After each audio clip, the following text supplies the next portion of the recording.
aqui, vai ser uma bênção em nome de Jesus. Palavra de hoje para a gente, tá aí já, o pessoal tá chique pra caramba, o chamado de Moisés. Moisés foi um dos maiores líderes do povo de Deus, o maior líder da Bíblia. Milhões de pessoas seguiram Moisés. Mas Moisés não nasceu pronto, nós falamos semana passada, você está lembrando?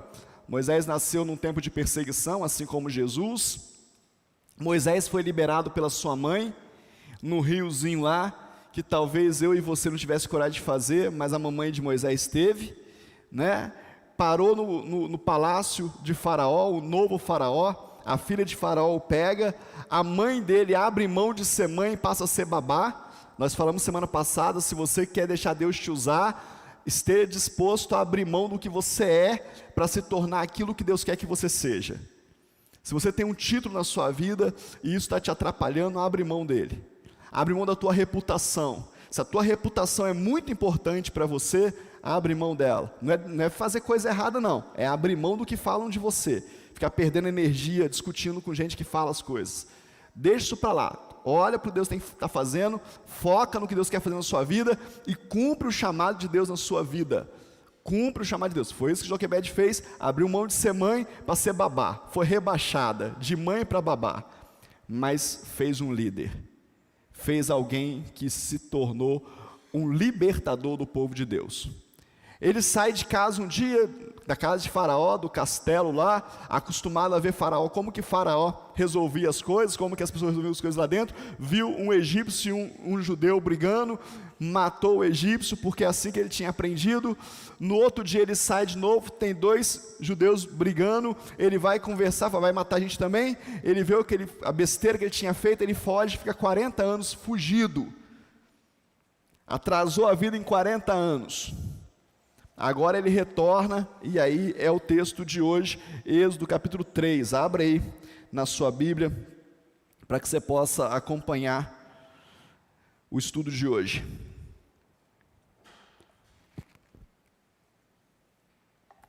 Êxodo capítulo 3, verso 1. Amém? Você achou aí? Apacentava Moisés o rebanho de Jetro, seu sogro, sacerdote de Midian, e levando o rebanho para o lado ocidental do deserto, chegou ao monte de Deus, a Horebe. Apareceu-lhe o anjo do Senhor, com duas letras maiúsculas, anjo e Senhor, ou seja, a exibição, a aparição do próprio Deus, numa chama de fogo no meio da sarça. Moisés olhou, e eis que a sarça ardia, e o fogo e a sarça não se consumia. Então disse consigo mesmo: irei para lá e verei essa grande maravilha, porque a sarça não se queima. Vendo o Senhor que ele se voltava para ver Deus no meio da sarça, o chamou e disse: Moisés, Moisés. Ele respondeu: eis-me aqui. Deus continuou: não chegues para cá, tire as sandálias dos pés, porque o lugar em que estás é terra santa. Disse mais: eu sou o Deus de teu pai, o Deus de Abraão, o Deus de Isaque e o Deus de Jacó. Moisés escondeu o rosto porque temeu olhar a Deus. Só até aí por enquanto. A história aqui é que Moisés volta, retorna para a terra dele, em Midian, recomeça a sua vida, se casa com Zípora, e tem 2 filhos, Gerson e Eliezer. Tinha um trabalho junto com os rebanhos do seu sogro, junto com Jetro. Lá na frente, Jetro vai ter uma participação muito importante no ministério de Moisés, e ali agora ele está para ter um encontro com o Senhor.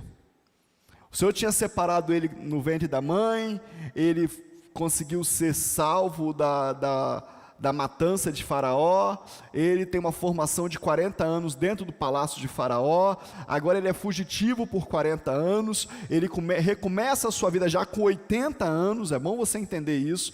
Com 80 anos ele recomeça a sua vida, agora em Midian, e ele tem um encontro com o Senhor. E é interessante você ver alguns destaques nesse texto, porque quando Deus fala com ele, Deus fala 2 coisas muito importantes. Ele fala primeiro que o lugar que ele está é um lugar santo. Todo lugar onde Deus se faz presente é santo. A casa do Senhor é santo. Não tem uma sarça ardente aqui, porque não tem sarça aqui. Mas este lugar é santo. Na casa do Senhor, a gente precisa entender as coisas. Não é só na casa, no templo, no prédio. Não. Se tiver 2 ou 3 reunidos em nome de Jesus, Ele se faz presente. Então o lugar é santo. Então a reverência, o cuidado, a maneira, o jeito, a forma de se falar com Deus precisa ser observada. Não estou falando de tradicionalismo, não estou falando de coisas que tem que ser assim, assim. Não estou falando disso. Eu estou falando de como nós entendemos Deus, como nós respeitamos Deus. Eu costumo dizer sobre autoridade. Quando você vai conversar com uma autoridade, como é que você faz? Quem que chega primeiro, você ou a autoridade? Quem que marca o horário, você ou a autoridade? Então a gente precisa entender essas coisas. A igreja virou um negócio de que a gente faz o que a gente quer, a hora que quer, do jeito que quer. Deixa eu te falar um negócio, isso é satanismo. Isso está na Bíblia do satanismo. O princípio do satanismo é fazer o que quer, a hora que quer, do jeito que quer. Cristianismo não é isso.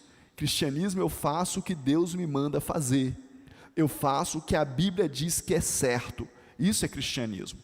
Então, a primeira parte é essa. A segunda parte desse pequeno diálogo aqui, que me chama muita atenção, é como Deus se apresenta a Moisés. Deus precisa se apresentar a alguém, querido? Deus precisa mostrar credenciais para alguém? Não, Ele é Deus. Mas Ele fala, eu sou o Deus de Abraão, de Isaac e Jacó. O que Ele está dizendo? Eu sou um Deus geracional. Hoje eu vou falar sobre isso, sobre a bênção das 4 gerações. Vocês guarda isso aí. Deus é um Deus geracional, é de pai para filho. É por isso que o diabo vem e quer matar esse negócio, quer destruir esse negócio. Por isso que tem tantos homens na terra que são idólatras das suas mães, mas são desrespeitosos com seus pais, porque a figura paterna foi destruída. E se a figura paterna é destruída, você não consegue conexão no céu, você não consegue entender o céu, porque o Deus do céu é um Deus geracional, é um Deus Pai. Amém? Você está entendendo ou não? E ele precisa tratar isso, cuidar disso. Bispo, mas aí eu perdi esse time, eu não consigo, meu pai já se foi, eu não consigo mais. Tal. Deus supre todas as lacunas da nossa vida, mas nós precisamos entender isso, precisamos colocar isso na nossa mente. A igreja, ela é geracional. A igreja, ela tem gerações, né? A primeira geração, o pastor chega num lugar, implanta uma igreja, tem a primeira geração da igreja. Qual que é a maior dificuldade da igreja? A maior dificuldade é você formar a segunda geração. A primeira geração é fácil.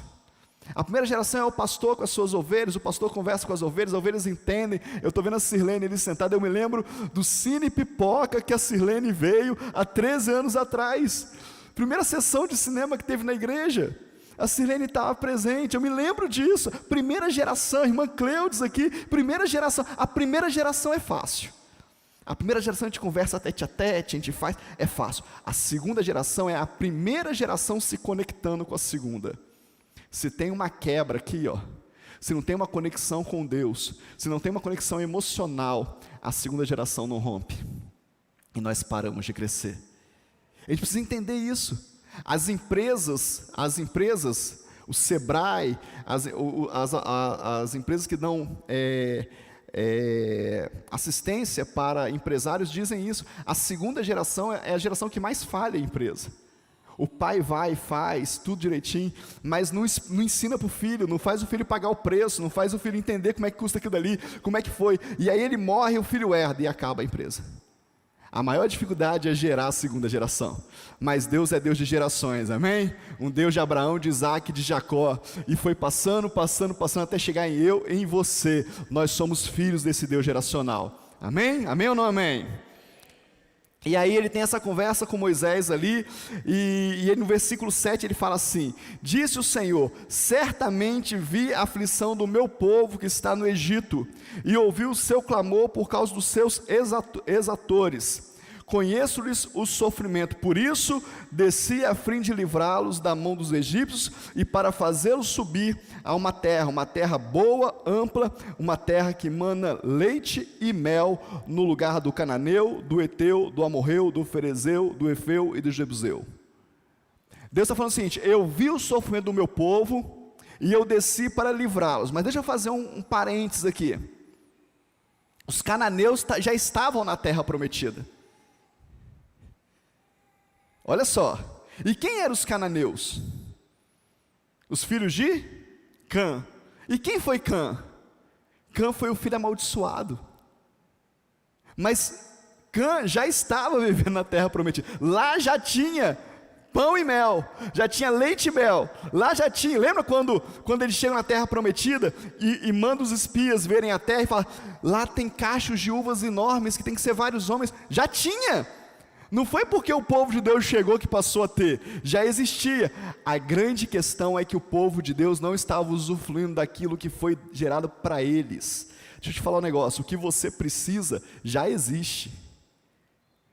A bênção que você está buscando em Deus já existe, só que deve ter alguém usufruindo dela. Tem um cananeu aí, tem um amaldiçoado aí que está ocupando um lugar que era para ser seu.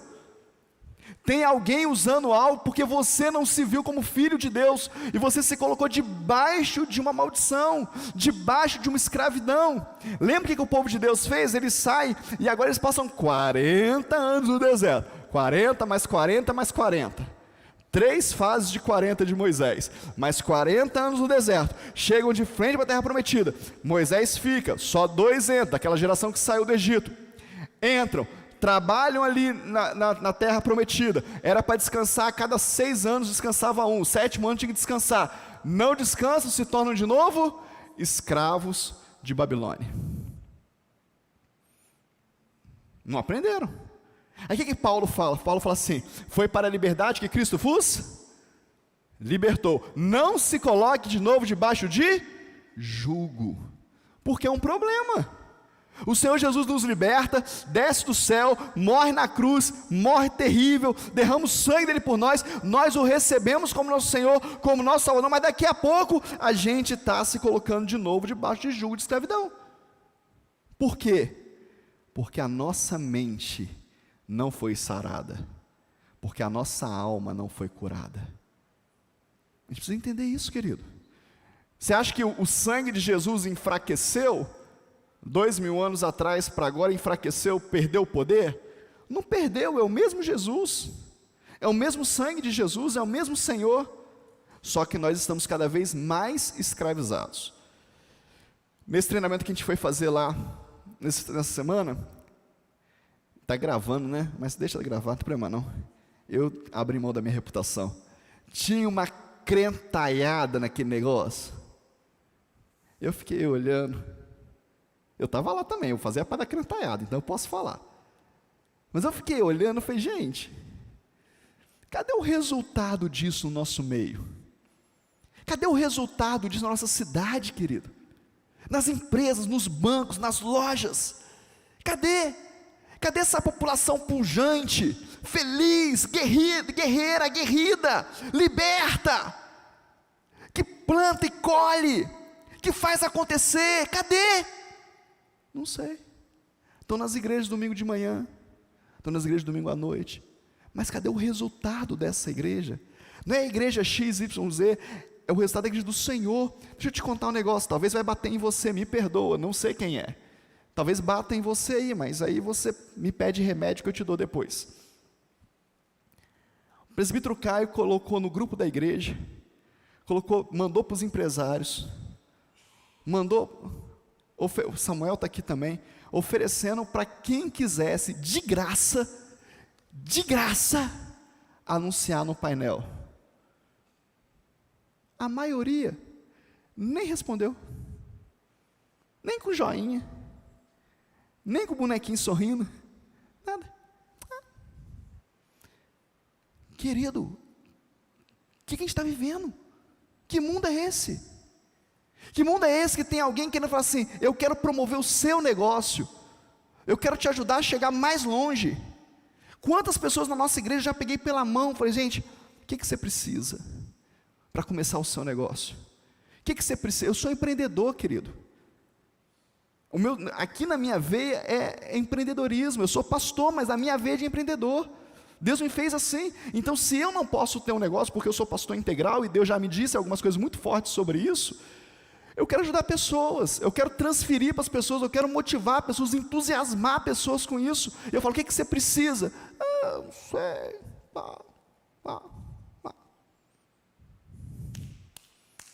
E o mundo está morrendo, porque os servos do Senhor não se apresentam. Você está entendendo ou não? As pessoas estão esperando você se apresentar. As pessoas estão esperando você ser o melhor na sua área. As pessoas estão esperando você servir o melhor que você pode. As pessoas estão esperando você trazer a glória de Deus através daquilo que você faz. As pessoas estão esperando. Deus se moveu do céu para libertar essas pessoas aqui com Moisés. Deus moveu no céu para mandar Jesus para nós. Deus já se moveu, não é Ele que vai se mover mais. Tem gente esperando Ele voltar, como se Ele voltar fosse o segundo mover de Deus, para você não ter que fazer o que você tem que fazer. Deixa eu te falar, Deus vai buscar uma noiva pronta, curada, sarada. Ele não vai vir buscar uma noiva mulamba, uma noiva doente, uma noiva machucada. Ele quer que você se cure, para que Ele venha casar com você. Ele já fez a parte dele, agora sou eu. Mas como assim sou eu, bispo? Agora eu faço sozinho. Não, isso é humanismo, é outra coisa. É você com Ele. Ele disse assim, sem mim, completa para mim a lacuna, sem mim, nada podeis fazer. Mas Ele não disse, eu vou fazer tudo para você. Ele disse, você vai fazer, sem mim você não faz nada, mas é você que faz. Dá para a gente caminhar nesse sentido, querido? Dá para a gente entender que existe um chamado para nós? Aí se você caminhar um pouco mais, você vai ver no versículo 10 e 12, eu não vou ler, depois você acompanha na sua casa, que Deus acredita mais em Moisés do que nele. Deus acredita mais em Moisés do que Moisés acredita nele. Moisés começa a dar desculpa para Deus. Vamos ler, né? Melhor ler. Olha o versículo 10, de Êxodo 2. Vem agora e eu te enviarei a Faraó para que tires o meu povo e os filhos de Israel do Egito. Então disse Moisés a Deus, quem sou eu para ir a Faraó e tirar do Egito os filhos de Israel? Deus lhe respondeu, eu serei contigo, e este será o sinal que eu te enviarei. Depois de haveres tirado o povo do Egito, servireis a Deus neste monte. Disse Moisés a Deus, eis que, quando eu vier aos filhos de Israel e lhes disser, o Deus de vossos pais me enviou a vós, outros, e eles me perguntarem, qual o seu nome? O que direi? Deus disse a Moisés, eu sou o que sou. Disse mais, assim dirás aos filhos de Israel, eu sou, me enviou a vós outros. Disse Deus ainda mais a Moisés, assim dirás aos filhos de Israel, o Senhor, o Deus dos vossos pais, o Deus de Abraão, o Deus de Isaque, o Deus de Jacó, me enviou a vós outros. Este é o meu nome eternamente, assim serei lembrado de geração em geração. Vai, ajunta o povo de Israel, os anciões de Israel, e dize-lhes, o Senhor, o Deus dos vossos pais, o Deus de Abraão, o Deus de Isaque, o Deus de Jacó, me apareceu dizendo, em verdade vos tenho visitado e visto que vos tem feito, o que tem sido feito contigo no Egito. Portanto eu disse, far-vos-eis subir da aflição do Egito, para a terra do Cananeu, do Eteu, do Amorreu, do Ferezeu, do Eveu, do Jebuseu, para uma terra que mana leite e mel. E ouvirão a tua voz, e irás com os anciãos de Israel, o rei do Egito lhes dirás, o Senhor Deus dos Eteus os encontrou. Agora, pois, deixar-vos ir caminho de 3 dias para o deserto, a fim de que sacrifique o Senhor teu Deus. Eu sei, porém, que o rei do Egito não vos deixará ir, se não for obrigado por forte mão. Portanto, estenderei a mão e ferirei o Egito com todos os meus prodígios, e farei no meio dele, depois vos deixará ir. Eu darei mercê a este povo, aos olhos dos egípcios, e quando saíres, não sairá de mãos vazias. Cada mulher pedirá à sua vizinha, sua hóspeda, as joias de prata, as joias de ouro, as vestimentas, quais porei sobre os vossos filhos, sobre as vossas filhas, e despojareis os egípcios. Pronto, essa é a palavra de Deus para Moisés. Aí Moisés fala, mas eu que vou fazer? Se você continuar lendo todo o texto, você vai ver que Moisés consegue irar a Deus com essa postura. Deixa eu te falar, querido, Deus, ele resiste o soberbo. Se você achar que você pode tudo, que você é tudo, que você chega e faz mesmo, Deus vai te resistir, Deus não vai caminhar com você, Deus não vai te usar. Agora, se você achar que você não é nada, que você não presta para nada, que você não serve para nada, você está envergonhando a criação de Deus. Deus te fez a imagem dele, a semelhança dele, e o Espírito Santo de Deus habita em você. Então esse papinho de que eu não posso nada, que eu não sou nada, você não acha isso de verdade. Se você acha isso de verdade, você está em depressão, você precisa de ajuda médica. E é verdade, precisa de ajuda. Mas se você fala isso só para parecer bonzinho, você precisa se libertar dessa fala. Porque você não está honrando o Deus que te criou. Um Deus que colocou o Espírito Santo de Deus em você. Eu não posso nada, eu não sou nada, eu já falei para vocês várias vezes aqui, eu sou a vala do Senhor dessa igreja, não tem problema nenhum com isso, mas eu sei que Ele me deu atributos, eu sei que Ele me deu mente, inteligência, eu sei que eu sou criativo, eu sei que Deus gera em mim a sua palavra, eu estou pronto para ouvir a voz dEle. Aqui não tem nada, mas o que Ele colocou aqui, o que eu carrego é precioso. Eu preciso entender isso. Tem coisas preciosas dentro de você e não?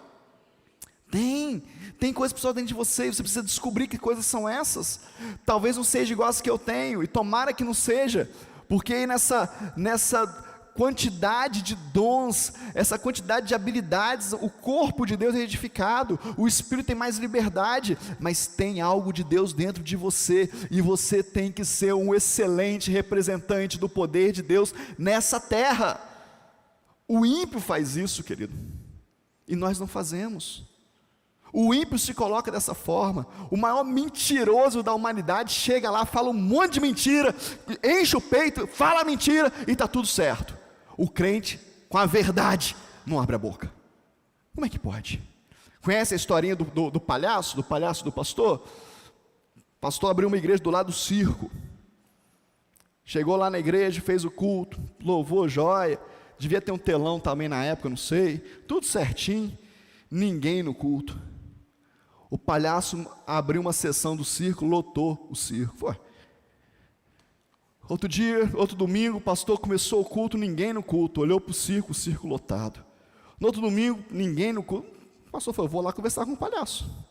Inteligente o pastor, inteligente. Foi lá, chamou o palhaço e falou, palhaço, como é que pode? Eu faço o culto lá, ninguém vai no culto. Eu vou falar a palavra de Deus, eu tenho unção, as pessoas são curadas quando eu oro, mas não vai ninguém. Você chega aqui, não faz umas palhaçadas aí, conta umas mentiras, engana o povo e está lotado. Por que isso? O palhaço falou, é porque você conta a verdade como se fosse mentira. Eu conto mentira como se fosse verdade. A gente olha para a Bíblia, mas a gente não acredita nela, querido.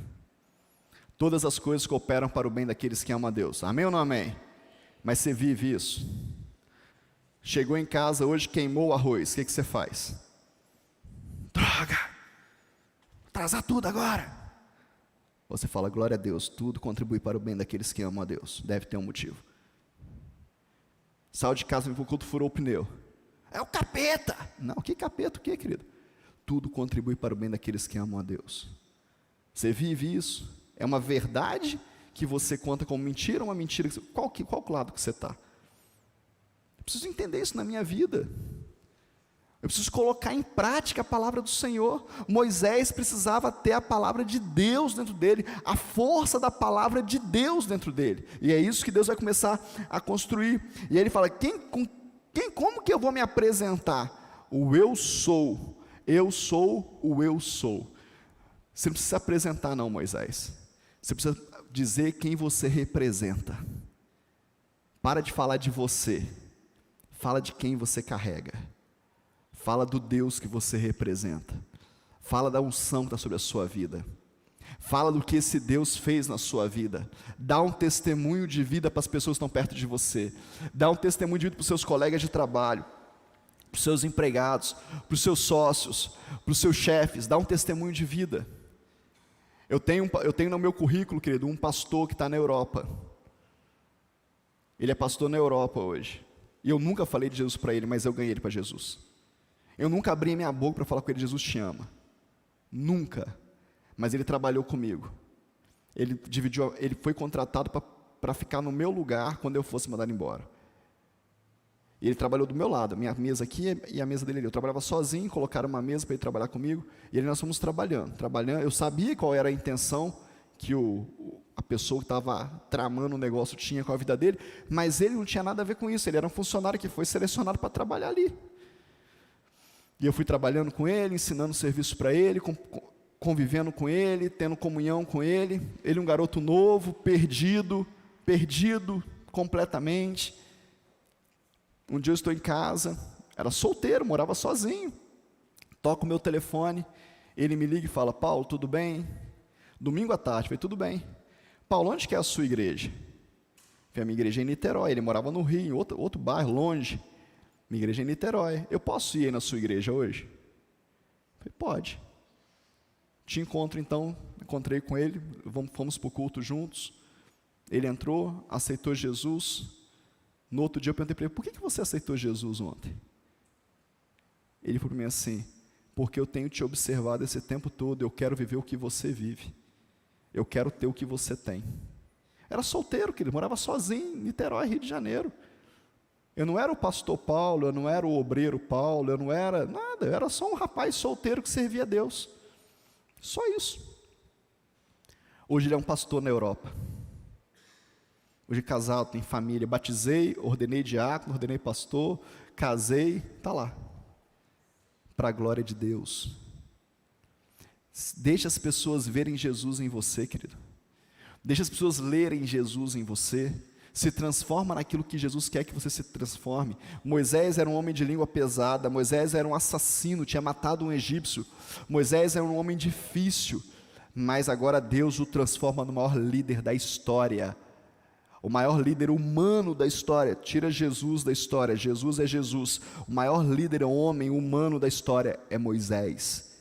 Carregou uma multidão para fora do Egito, enfrentou Faraó, lidou com o deserto e perdeu a bênção na porta da terra prometida. Deus pode transformar você no que Ele quer, sim ou não? Você quer experimentar do que Deus quer fazer através da sua vida? E se o que Ele quiser for maior do que você? E se o que Ele quiser for maior do que a cidade que você mora? Do que a família que você está? Se para Ele fazer o que Ele quer fazer, Ele vai te arrancar de onde você está. Você continua querendo ou não? Você continua desejando a mão dEle na sua vida? Você continua desejando ou não? Tem que ser do seu jeitinho. Tem que ser da forma que você quer. Tem que ser no tempo que você quer. Aí não é Deus, aí é você toma conta da sua vida e vai para o céu e está tudo certo. Mas fazer o que Deus quer, Ele me põe aonde Ele quiser colocar. Ah, mas e fulano? E meu marido? E minha mulher? E os meus filhos? E meus pais? Tudo contribui para o bem daqueles que amam a Deus. Tudo está debaixo da potente mão de Deus. Amém ou não amém? Ou eu creio nisso ou eu não creio. É uma escolha. Esses meninos que vão vir para cá dia 17, eles creram. Abandonaram entre aspas, né? Saíram das suas casas, dedicaram um ano. Um trabalhava, o outro estudava, parou tudo. Vou servir a Deus durante um ano, vou aprender desse Deus durante um ano, vou me sujeitar durante um ano, para ver o que Deus quer. Aí você fala assim: perdeu um ano da vida? Não, perdeu nada, só ganhou. O maior arrependimento que eu tenho na minha vida, sabe qual foi, querido? Foi ter acreditado que o exército era perda de tempo. O maior arrependimento que eu tenho na minha vida. Quando eu fiz 18 anos, eu já era subgerente de uma empresa. E aí a minha patroa, os meus pais, a minha família, tudo disse: não, serve exército não, vai perder um ano lá à toa. Você já está aqui, vai perder um ano. E eu acreditei. O maior arrependimento na minha vida: eu devia ter servido o exército. Eu devia ter prestado o meu serviço à nação. Eu devia ter sido formado como militar. Me ajudaria muito mais no meu pastoreio. Me arrependi. Cuidado com o que falam para você que é perda de tempo. Cuidado com o que o sistema diz que é perda de tempo. Talvez seja Deus te levando para um lugar que Ele quer te formar, quer te transformar naquilo que Ele quer. Se foi para você a palavra, você recebe aí em nome de Jesus. Amém? Deus dá poder para Moisés, do capítulo 4, do versículo 1 ao capítulo 17, Deus agora vai mostrar para Moisés o poder dele, dá a ele autoridade, dá a ele poder. Só que Moisés dá desculpas. Quantas vezes você vem à igreja, Deus te enche de poder, você sai ali fora e você dá uma desculpa? Quantas vezes o Senhor te tira de um lugar terrível, te cura, te liberta, te transforma, restaura o seu casamento, restaura a tua empresa, restaura a tua mente, mas daqui 2 dias você tem uma desculpa para isso. Eu acho que não é para mim não, eu acho que não é assim não. Deixa eu te falar, posso abrir meu coração como pastor para você? Posso? Você deixa? Domingo de manhã a gente pode abrir o coração ou não? Pode ou não, querido? Me autoriza aí, amém ou não amém? Eu não espero uma igreja com que todo mundo é pastor de púlpito. Não é isso que eu entendo como igreja. Eu entendo como igreja que todo mundo pode ser pastor. Pastor de 1, de 2, de 50, de 100, de 1000, de 10.000. Qualquer um que Deus chamou pode ser. Mas eu não acho que Deus chamou todo mundo. Eu creio numa igreja que ela é tão poderosa lá fora, mais do que aqui dentro. Eu creio numa igreja que você sai daqui com tanto poder de Deus, tão cheio de Deus, que qualquer um que passar por você é impactado com o que Deus tem na sua vida. E não é de labachúria não, é de vida, é de presença de Deus, é de transformação de mente. E domingo à noite, sabe o que a gente faz? Domingo à noite a gente se junta como irmãos e adoramos o Rei dos Reis, Senhor dos Senhores. Quer ver um negócio? Vou te dar um exemplo aqui. Cacá é o maior neurocirurgião de Minas Gerais. Vocês conhecem o Cacá? Dr. Cacá, CRM, maior neurocirurgião de Minas Gerais. A Tamara é uma juíza federal da comarca aqui da região, juíza federal. Raquel, ela é, deixa eu ver o que a Raquel é. Raquel é ministra da Economia do Brasil. Aqui, o Arthur é o maior engenheiro civil que o Brasil já teve. São todos membros da nossa igreja, amém? Você recebe, hein, não? Vê aí, cada um de vocês tem um posto assim. Vocês estão trabalhando. Cacá está lá, fez 3 cirurgias essa semana, salvou 3 vidas. O cara que tocava piano, que teve um acidente, ficou todo atrofiado, nunca mais tocou piano na vida. Ele abriu a cabeça do cara, com o cara acordado, e ele foi operando o cara, e os movimentos voltaram, o cara está tocando piano de novo. A Tamara estava julgando um caso terrível, o maior caso de escândalo do Brasil. Ela foi firme lá, ela condenou, que de condenar, ela libertou. Deus usou ela. Só que domingo, o Cacá e a Tamara são irmãos. Imagina que eles fossem irmãos na vida real. E agora eles vão almoçar na casa do pai e da mãe. Sentaram lá na mesa. Como é que eles iam conversar? Como neurocirurgião e juíza? Não, que eles vão conversar como irmãos. E aí, mana, como é que você está? Como é que foi a sua semana? Rapaz, ralei pra caramba. E você? Nossa, Deus do céu. Você está rico também? Estou rico, não estou ralando pra caramba, não. Sei que está milionário. E aquela viagem lá, rapaz, vamos para Cancún em dezembro, todo mundo junto, vamos marcar. O papo é esse, querido. Olha para o seu irmão e fala com ele assim, domingo à noite, fala com ele aí, fala assim, domingo à noite, eu quero conversar com você, só como irmão, na presença do Pai. Você está entendendo, querido, o que é isso? Eu não preciso trazer meus títulos para o culto domingo à noite. Os meus títulos eu vou usar lá fora. Lá eu vou expressar Jesus. Lá eu vou trazer reino de Deus. Lá eu vou colocar a palavra de Deus. Aqui não, aqui eu sou irmão. Aqui a gente dá as mãos e canta junto. Porque o nosso Pai aqui é maior do que todos. Nós estamos aprendendo o Pai como irmãos. O problema é quando eu chego na igreja e eu quero ser crente aqui. Não, querido, aqui você é irmão. Tem que ser crente lá fora. Lá que você tem que ser crente. Aqui você pode até chegar para o teu irmão e falar assim, rapaz, fiz uma cirurgia, passei um aperto. Comecei a abrir a cabeça do homem. O homem teve uma parada cardíaca. Eu achei que eu ia perder aquele paciente. Rapaz, foi o maior aperto da minha vida. Você não tem ideia. Porque como irmão você pode contar isso. Vocês estão entendendo, querido? Com irmãos nós podemos ser vulneráveis. Com irmãos nós podemos andar de chinelo e bermuda, sentar na mesa, colocar o pé no sofá. A gente está na casa do Pai. O problema é que a gente traz para a igreja algo que devia ser lá fora. Nós invertemos os papéis. Nós queremos liturgia da família. E por isso nós perdemos a liturgia do culto. Porque a liturgia do culto é a adoração ao Rei dos Reis, Senhor dos Senhores. Mas nós estamos tão preocupados em ter liturgia na família que a gente esquece de adorar o Senhor e fica preocupado com o que o irmão vai olhar para a gente. Levanta sua mão. Eu não, irmão do meu lado aqui. Eu não. Fica de pé. Você está entendendo, querido? Aqui não tem liturgia na família. A liturgia é de adoração ao Rei dos Reis, o nosso Pai Celestial. Para de dar desculpa. Para de arrumar problema. Para de contar historinha, ninguém está acreditando nessas historinhas mais. Vem vulnerável para a igreja, vem aberto para a igreja, vem livre para a igreja, vem à vontade para a igreja, e aqui você se prostra diante do Rei dos Reis, do Senhor dos Senhores, porque somos todos irmãos, ninguém tem que olhar para ninguém, somos uma mesma família. É isso que nós esperamos da igreja do Senhor Jesus. Só que a religiosidade fez o seguinte, ela dividiu entre os leigos e os sacerdotes.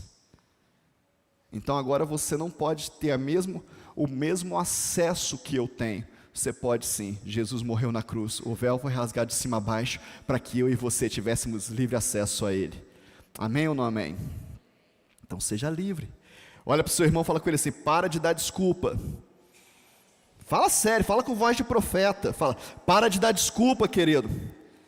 Aí você fala baixinho assim, ninguém está acreditando mais.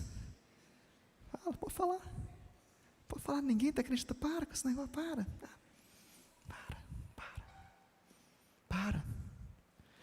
O Senhor Deus quer uma igreja forte, firme, poderosa, para fazer o que Ele quer fazer. Sabe por que o povo passou 40 anos no deserto, querido? Vê se tem a ver com a gente. Vê se a gente está talvez andando nesse deserto aí. Primeiro ponto, foi um tempo para quebrar a arrogância do povo. O que é arrogância? Arrogância não é uma palavra ruim, a gente que fez ela ficar ruim. Arrogância é arrogar para si algo que você é. Por exemplo, eu sou pastor, eu estou arrogando para mim a minha posição, não tem problema nenhum. Agora, se eu fizer do fato de ser pastor uma fonte de domínio sobre a sua vida, aí tem um problema. Ou se eu não sou pastor e falo eu sou pastor, aí tem um problema, porque eu estou mentindo. Aquele povo estava achando que era mais do que realmente era. Nós somos povo de Deus, podemos fazer o que quiser, Deus está... Não. Pode não, querido, pode não. Mas Deus é comigo em todo tempo. Deus é com você se você fizer aquilo que Ele manda você fazer. Jesus disse assim, tem muita gente aí pregando o evangelho da hipergraça, não, porque Jesus é meu amigo, meu amiguinho e tal. Se você fizer o que eu te mando, você é meu amigo. É o que está na Bíblia. Tem crente achando que o diabo é fraco, o diabo é forte, querido. Tem crente achando que manda nos demônios, não manda não, manda em nome de Jesus. Tem crente achando que dá ordem para anjos, não dá não. Aos teus anjos dará ordem a nosso respeito, é Deus que dá ordem aos anjos, pede a Ele, vigia. O mundo espiritual é muito real. Tem gente sofrendo porque não entende das coisas de Deus. Não seja arrogante não, seja humilde. Eu falo com os anjos, eu acho que tem anjo para tudo no céu. Peço perdão para Deus de vez em quando, porque eu acho que tem anjo até que não deve ter, mas eu acho que tem. Então qualquer coisa lá em casa, eu falo assim, deve ter um anjo que sabe essas coisas, não é possível. Só tem anjo para tudo aí. Já ensinei a orar pela máquina de lavar, os irmãos oraram, deu certo. Pela televisão, já mandei orar, pede um anjo. Pede um anjo, senhor, deve ter um anjo aí que entende máquina de lavar, senhor, manda ele aqui e me ajuda a consertar esse negócio aqui. E dá certo, se você confiar em Deus. Dá certo, estou te falando. Toda pessoa que vai fazer manutenção na minha casa de qualquer coisa, eu oro quando ele está chegando. Tocou o interfone lá, o moço que veio ver a máquina de lavar, eu já vou orando, o Senhor ilumina ele, todo demônio que está com ele fica para lado de fora, os anjos do Senhor acompanham ele, mostram onde é o defeito. Querido, eu sou filho de Deus. Ou você só é filho de Deus aqui dentro da igreja?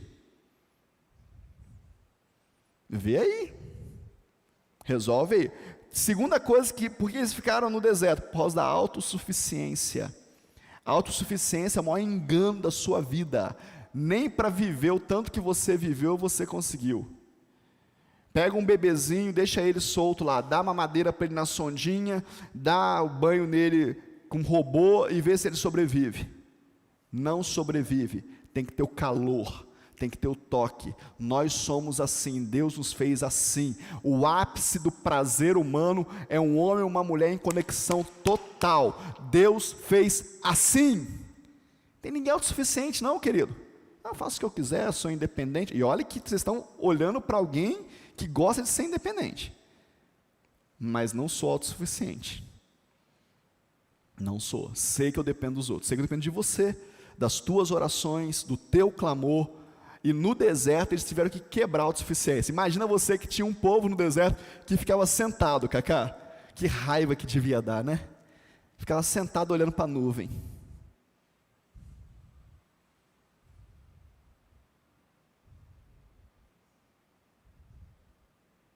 Que raiva de dar desse povo, né? Aí quando a nuvem movia, ele moveu. Aquela correria louca. Deus fez assim. Deus colocou eles para isso. Um povo, só para olhar para a nuvem.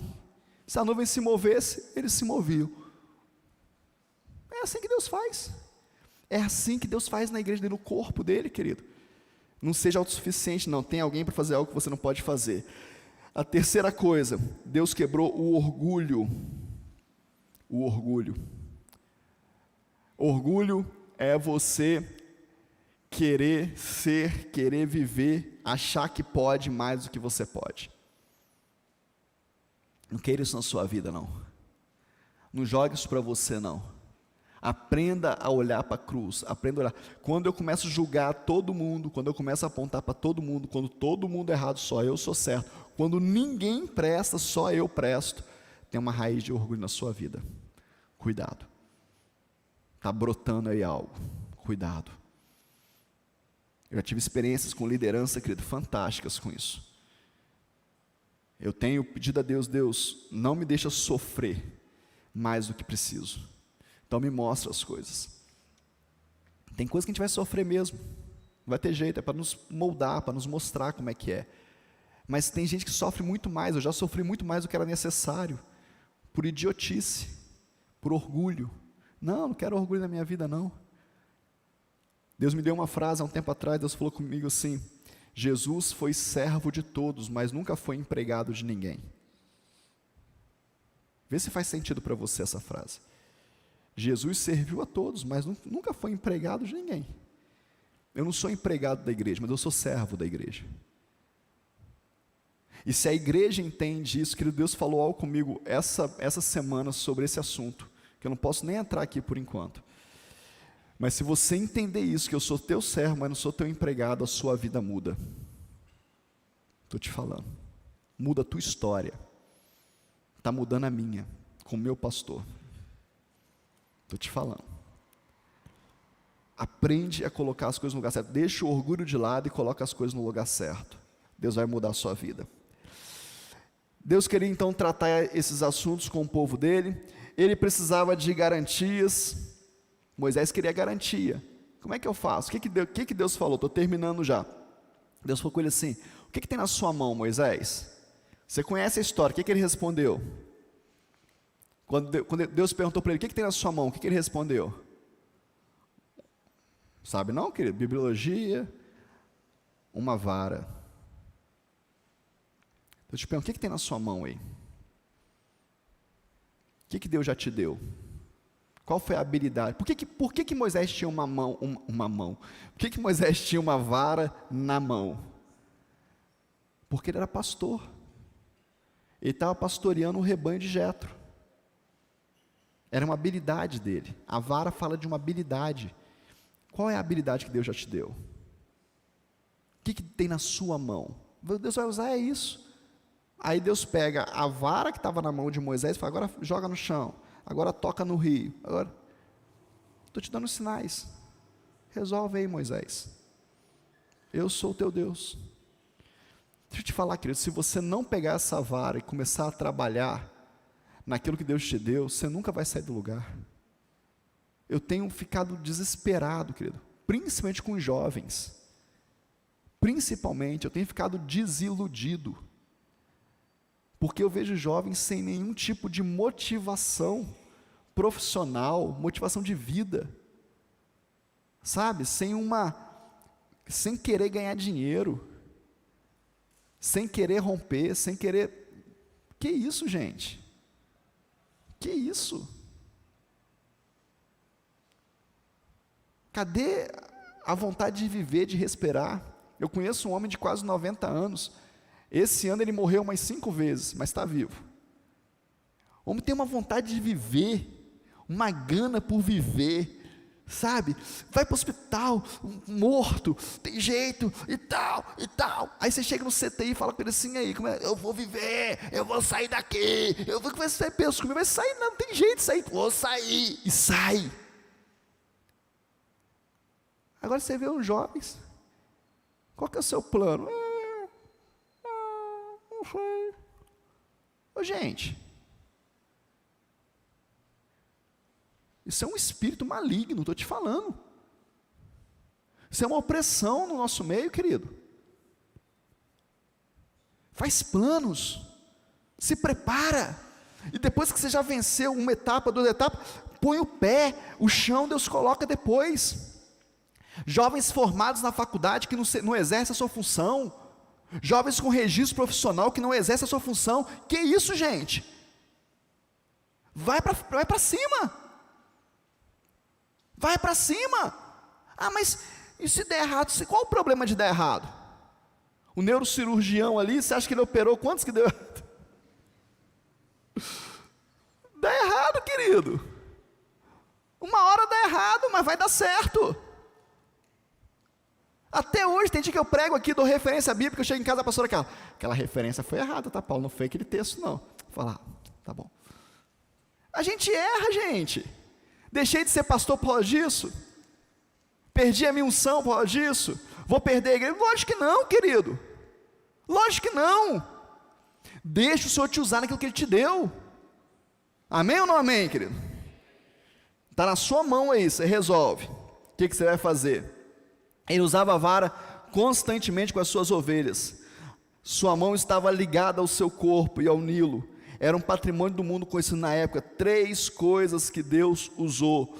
Muitas vezes estamos desatentos ao que o Senhor é capaz de fazer em nossa vida, a partir da nossa rotina, dos nossos talentos naturais, dos nossos trabalhos. Deus já te deu o que você tem que fazer. Comece a fazer.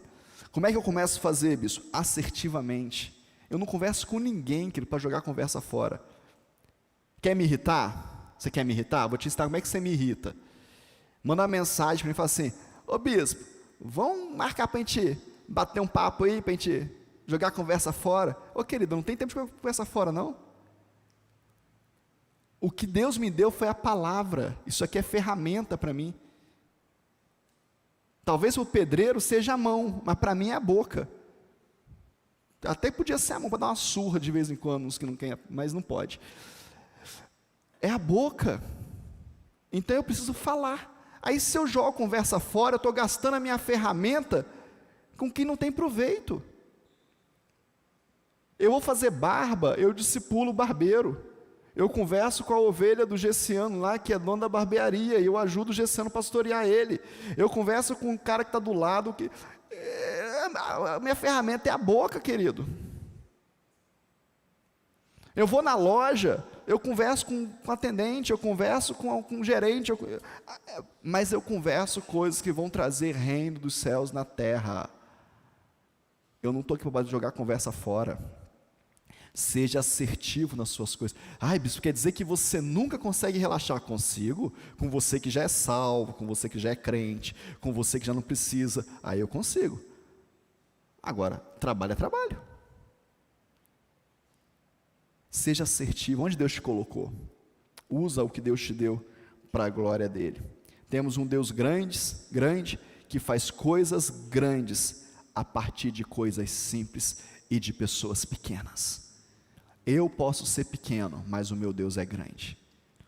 Eu posso ter coisas simples, mas o meu Deus tem coisas fantásticas e maravilhosas. A minha palavra é simples, mas ela, com o Espírito Santo de Deus, atinge o coração das pessoas. E eu vou terminar dizendo para você o seguinte: Moisés cumpriu o chamado dele. Um árduo chamado, um difícil chamado. Moisés foi testado por Deus, por Faraó, pelo povo. A nossa vida é uma vida de testes. Você vai ser testado. Se você não quiser ser testado, talvez você esteja no lugar errado. Você vai ser testado. O mundo vai te testar. A sua família vai te testar. Jesus foi testado. Para com esse negócio de você correr de teste. Eu amo uma prova, querido. Eu amo um desafio. Eu quero ser testado. Muitas vezes eu sou reprovado, mas algumas eu sou aprovado. Aprende a fazer prova, aprende a passar pelas provas. Um tempo atrás eu fui convidado para estar num ambiente que eu não conhecia ninguém, só conhecia quem me convidou. E eu fiquei meio fora da cidade, eu fiquei meio assim, falei, será? Passar o dia inteiro, falei, será que eu vou, será que eu não vou? Aí a pessoa insistiu, falou, não, vamos, é legal, vai ser bom e tal. Falei, tá. E aí eu fui. Cheguei, tinha várias pessoas que eu não conhecia, inclusive o anfitrião. O anfitrião me puxou para o lado, começou a conversar comigo, passamos o dia todo juntos. No final do dia ele chamou a pessoa que me convidou e falou assim, esse cara aí é de Deus. Aí eu fiquei olhando, falei, por que está falando isso? E ele disse o seguinte, eu testei ele várias vezes, mas ele não abriu mão do Deus dele. Aí eu fui descobrir que nem crente o cara era. Eu nem sabia. Hoje ele está dentro da igreja, desde que me convidou. Você vai ser testado, querido. Sabe qual que é a dificuldade de você ser testado? É você não ser de verdade. Seja de verdade. Não só fale a verdade. Seja de verdade, seja quem você é. Nós temos muita dificuldade de encarar pessoas de verdade. Nós temos muita dificuldade com aquilo que é diferente da gente. Uma coisa que eu admirava no bispo José Elias, e eu aprendi com ele, foi aceitar todo tipo de pessoas. Então eu tenho a pessoa muito falante, a pouco falante. Eu tenho a pessoa que é de um jeito, outro que é de outro, que chora à toa, que não chora nunca. A gente vai convivendo com todo mundo. Não tem certo e errado. Tem um contribuindo para o outro, mas estão te testando. Deus pode te testar, você pode passar pelo fogo nos próximos dias, sim ou não? Deus pode queimar as suas impurezas nos próximos dias, sim ou não? Deus pode fazer de você uma joia refinada no fogo? Porque o que Ele fez no deserto com o povo foi purificar. E a tristeza é que todos ficaram no deserto, só 2 que saíram do Egito conseguiram entrar. Essa é a tristeza. Eu quero entrar na Canaã terrena e celestial. Você também quer, não? Eu quero. Fica de pé, eu quero orar com você.